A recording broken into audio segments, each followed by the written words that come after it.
আসসালামু আলাইকুম। আমাদের কৃষি খামারের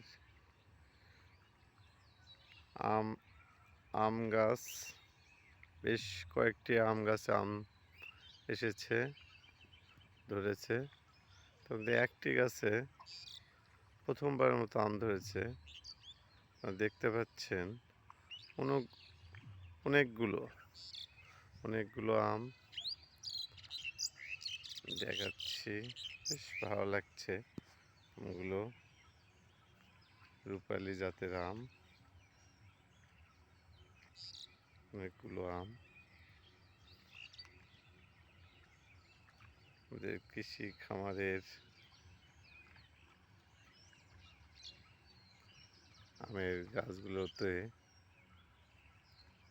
বেশ এবার আম এসেছে। তবে অতিরিক্ত গরমের কারণে এবং বৃষ্টির অভাবে আমগুলি ছোট হয়েছে, দেখতে পাচ্ছেন।